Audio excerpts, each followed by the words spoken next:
Welcome to WFT's Reptile Report. I'm Daniel Haviv. And I'm Maria Fernandez. Thanks for joining us. Macy Filler, a member of the Florida women's golf team, has had a lot of success already in her career as a Gator. Reptile Report's Elise Four has more. Florida Gators women's golfer Macy Filler was only the fifth Gator to be invited to the Augusta National Women's Amateur Tournament. I was very excited to learn that I was going to receive an invitation to this year's ANWA event.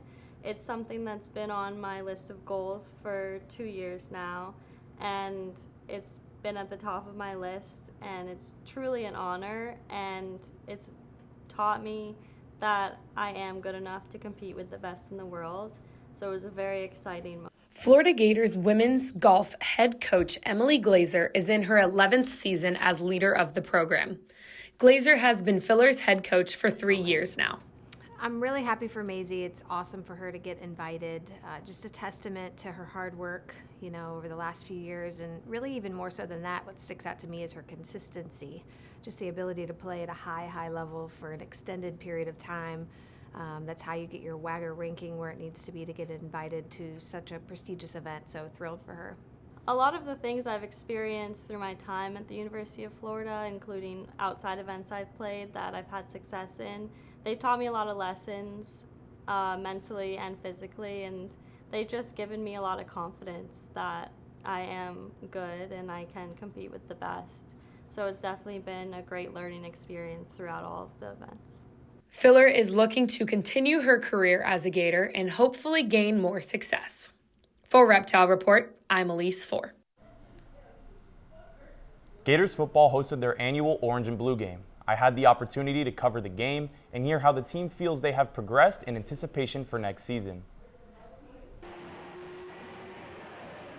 Spring football for the Gators concluded with the Orange and Blue game at the Swamp. The game was an opportunity for the fans and coaching staff to see what next season's team is really made of. We're very encouraged by what we see. We're not there yet, but I like this team. I like this group of players. I like the attitude. I like the work ethic, the camaraderie. This group likes to be around each other, and they embrace the work. The spring game was also a huge opportunity for the Gators to welcome in some of the top recruits in the nation. Florida strategically played the game on a Thursday evening to ensure they were the only game to attend. We had close to 300 kids here, a number of which we've offered scholarships to. I think it also gives you an opportunity to get a lot of young players here, some for the first time. It's no competition, right? And I think that's the thought process behind it. And it works. I mean, it don't matter, when you play at the University of Florida. If your staff's working really hard, there's a lot of talent that can get in the car and drive here. It was Billy Napier's second Orange and Blue game with the Gators. Some key takeaways from the game will be whether Graham Mertz can compete against other SEC teams, the talent acquired from the portal in the offseason, and how one of the top high school recruiting classes in the nation will fit in. The Orange team defeated the Blue team 10-7 off of a game-winning field goal from Trey Smack. There was hardly any contact between players in order to avoid injuries and preserve the team's depth. It all comes down to execution. I'm definitely not satisfied with it. We did do some good things. I think that skilled players made a lot of plays. Ricky, right before halftime, made a great catch on the sideline. So, guys definitely went out there and played, and I think that was fun. The highlight of the night was the new-look Gators defense. This defense is headlined by their new coordinator and highly talented recruits brought in from high school and the portal. I think the defense did a really good job tonight playing. I think they showed tonight, the new DC really showed that they're a legit defense. We see it every day in practice, so we weren't really too surprised. But, yeah, they played a really good game, and we'll get it cleaned up. We just have to get the protections cleaned up, and we'll be all right. There are still a lot of questions as to how the Gators will match up with other SEC teams. The season begins in the fall with a rematch against Utah. From Reptile Report, I'm Daniel Haviv. Coming up on the Reptile Report, we take a look at what the UF Club sports are doing. Plus, Jolie Katzen and Ashley Hearn join us for some juicy Gator bites.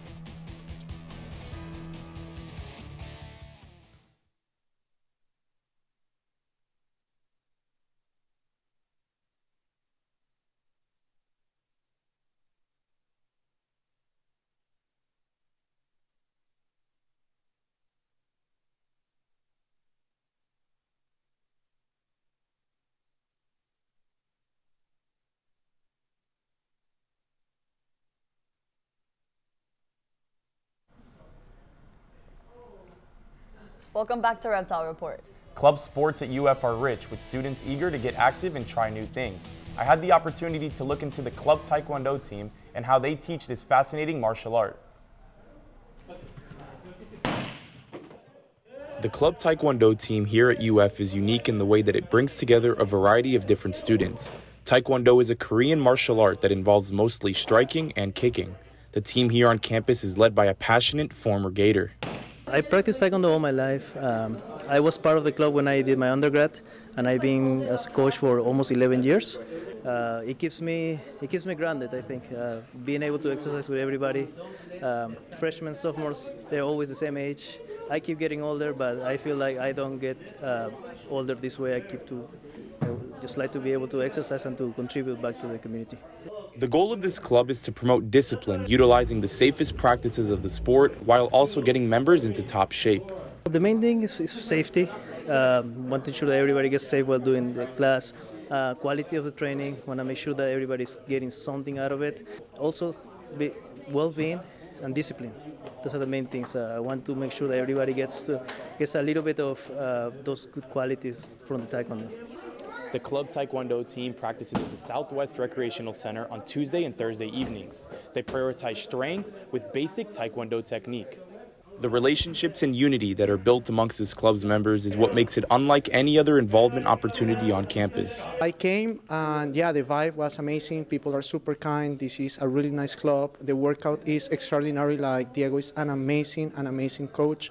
We are always like sweating it out. We're always like learning new stuff. And it has been like a really nice release from my PhD.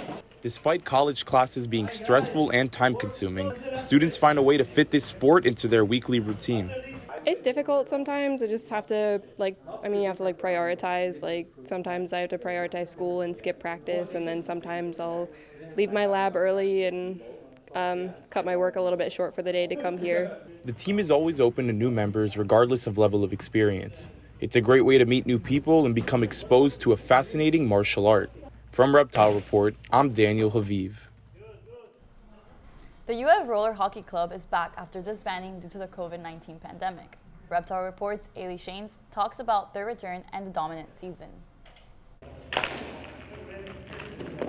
Another hockey club at the University of Florida looks to make a name for itself. For the first time since 2018, the Florida Gator Roller Hockey Club is back in action. Defenseman and team president Louis Schatt says the team had to fold due to the pandemic. COVID kind of killed it, and then when I transferred to UF, I was originally going to join the team, and then it never happened, and we just didn't have a team last year, and this year I got it rolling for us. Basically created from nothing, and we're a student organization opposed to a rec sport, and we have to be a student org for 1 year before we can be classified as a rec sport, so we're funding ourselves just under a student organization.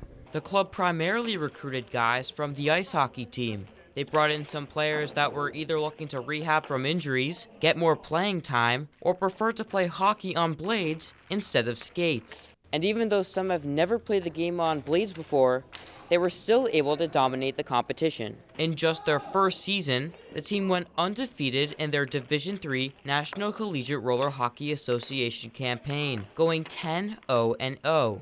They also competed in the NCRHA National Tournament in Irvine, California this weekend as a 5th seed. They made it all the way to the semifinals, where they lost to D3 champion and 1-seeded Newman University Knights. Gator forward Philip Vanderlat says the team's ice hockey background gave them an edge over the competition. I think we have a unique style for playing roller hockey. A lot of our ice players are very attack focused, and it throws off the roller hockey style of possession based. So we're able to come out here with a lot of speed and skill and just very offensive minded, and it kind of pays off in our league. So we're able to pull that weird style off and surprise some teams. As the team prepares to get more funding from the university next season, the sky's the limit for a club looking to further grow the Gator hockey community. For the Reptile Report, I'm Ailey Shanes. Bass fishing is a common hobby in the state of Florida. Some students have taken their love of bass fishing and started a club team here at UF. Reptile Report's Ashley Hearn brings us up to speed with the developments of the club team at UF. The University of Florida Bass Fishing Club has made a splash in both the local and college fishing communities. The Gators hosted 8 open-to-the-public fundraiser tournaments throughout the year, earning the growing club over $2,100 in addition to various sponsorships. So we host these fundraiser tournaments throughout the year to not only just make money for when we go off and travel, but it helps just connect with the community, get members of the club out on boats, and just get them fishing experience in a tournament setting. The last tournament of the year was held on Saturday at Marjorie Kinnan Rawlings State Park's Orange Lake. The 27-boat turnout was a successful finale for the team that's grown to be closer than ever. We're a pretty close group of guys. We didn't know, none of us knew each other before going into this year, but just through our club events and fundraisers and through traveling together in all these tournaments, we've really formed a tight-knit group with all the guys, so it's been great. The UF Bass Fishing Club has brought together hundreds of passionate fishermen and women since its start in 2008. The club has seen its share of successes, with back-to-back national championships in 2010 and 2011 being the highlight. This year, teammates Carson Camian and Tyson Vercake, along with duo Chase Hubble and Brent May, have a chance to add on to the club's legacy. The teams will compete in the College Bass National Championship in August, after they finished 3rd and 23rd respectively in a qualifying tournament. While the club looks forward to the opportunity for members to compete on the sport's highest college stage, they continue to value drawing together competitors of all ages, skills, and backgrounds. For Reptile Report, I'm Ashley Hearn. Coming up on Reptile Report, we revisit the Gainesville Roller. Jolie Katzen and Ashley Hearn give us their analysis on UF baseball, football, and golf. Plus, we take a look at the NFL draft.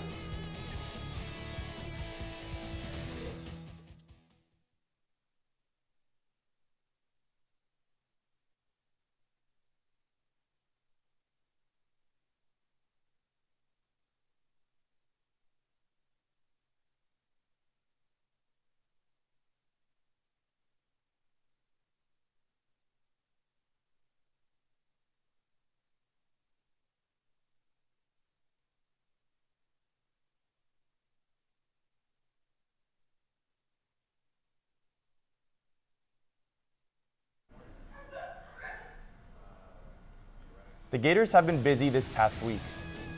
Gator Bites, Ashley Hearn and Jolie Katzen are here with a full recap of what's been going down.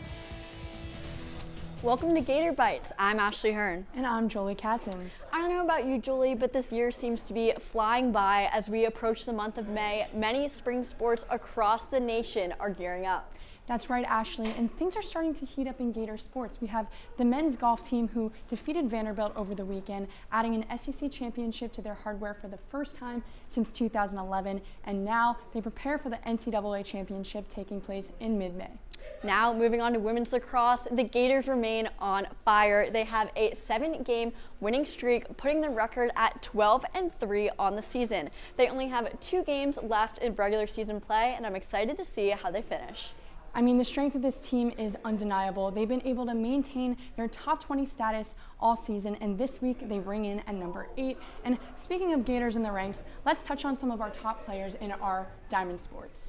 Absolutely. Skylar Wallace of Gator softball is an absolute powerhouse for the Gators. She leads the SEC in 9 offensive categories, from first in batting to hits to homers to stolen bases and more. She's definitely the top of my list. Who's on the top of your list for Kevin O'Sullivan's Gators baseball team? I mean, Jack Caglione and Josh Rivera have not only been on my watch list, but they're also on the nation's. We have Caglione, who still remains the nation's top with 23 homers, and Rivera's arguably been the most consistent player for the Gators this season. Regardless, though, both squads need a strong showing after being swept in SEC play over the weekend.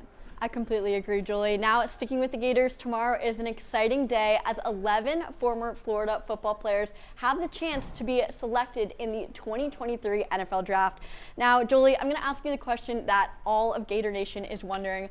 When do you think Anthony Richardson's name will be called?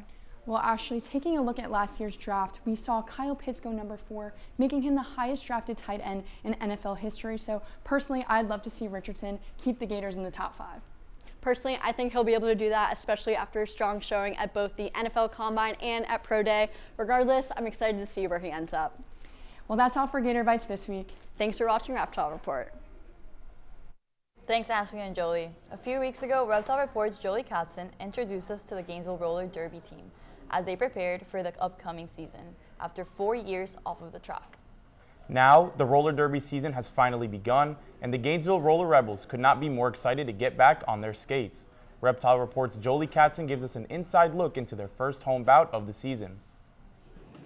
After nearly 4 years of not being able to compete in a bout due to COVID-19, the Gainesville Roller Rebels were finally able to get back on the track and host Sunshine City. I'm here outside the MLK Center where, as you can see behind me, the line is out the door with people trying to get into the Gainesville Roller Rebels' first home bout of the 2023 season. We are so excited to be back and playing a season together. We've all been working so hard to prepare for this, especially we have so many new people who have joined our team, a lot of whom had never skated before they joined us, and to see them out here tonight doing so well and putting their all into it has been absolutely amazing. The Rebels fought hard the entire game, but it ultimately ended with Sunshine City on top. But regardless of what the scoreboard says, those who have been a Rebel for years, as well as those who have just recently gotten on the track, are excited to see the game back in action. For my first bout ever, it was just insane, and it really, the team worked so well together, and it was really nice to see, how we've grown throughout the year, and also the people who were playing since 2019, they finally got to show off their skills. So I think it was just awesome overall for us, and through these experiences, we're just growing together as a team, and it's really nice to see. With one bout in the books, the roller derby season is just getting started. We are going to be having a fundraiser yard sale at the end of April. You can find out more information about it on our Facebook. And then we have our next game coming up real quick on May 13th. We're going to be playing Orlando, and it's going to be here at the MLK. So it's something where we're going to take everything we learned from this game, try to put it into the works to make it even better next time. For Reptile Report, I'm Jolie Katzen. Well, that's it for this episode of Reptile Report. Thank you for watching. If you would like to watch past episodes of Reptile Report, you can follow us on any social media platform at Reptile Report TV.